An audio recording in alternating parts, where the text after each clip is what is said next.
మీకు తెలుసా? చాలా మంది ఇంకా ఫ్లిప్కార్ట్ మరియు ఫోన్ పే పూర్తిగా భారతీయ కంపెనీలు అని భావిస్తున్నారు. కానీ వాస్తవం కొంచెం భిన్నంగా ఉంది. ఇవి రెండు కూడా ప్రస్తుతం అమెరికన్ రిటైల్ దిగ్గజం వాల్మార్ట్ ఆధీనంలో ఉన్నాయి. Please share and subscribe for more updates.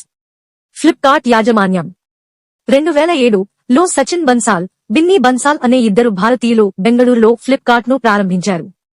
మొదట ఆన్లైన్ బుక్ స్టోర్ గా మొదలైన ఈ సంస్థ క్రమంగా ఎలక్ట్రానిక్స్, ఫ్యాషన్, గ్రోసరీ తదితర రంగాల్లో విస్తరించింది. 2018లో అమెరికన్ కంపెనీ వాల్మార్ట్ భారీ ఒప్పందంలో ఫ్లిప్కార్ట్ లో 77% వాటా కొనుగోలు చేసింది. దీనివల్ల ఫ్లిప్కార్ట్ మేనేజ్మెంట్ లో ప్రధాన నియంత్రణ వాల్మార్ట్ చేతుల్లోకి వెళ్లింది. ఫోన్ పే యాజమాన్యం.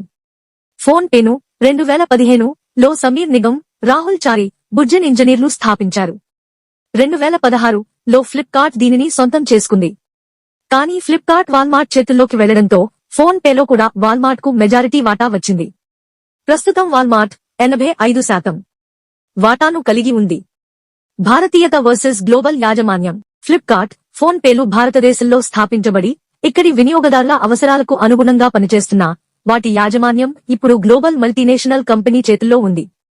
దీని అర్థం ఇవి భారతీయ బ్రాండ్స్ అయినప్పటికీ లాభాలు మరియు కీలక నిర్ణయాలు ప్రధానంగా అమెరికా కేంద్రంగా ఉన్న వాల్మార్ట్ నుండి వస్తాయి.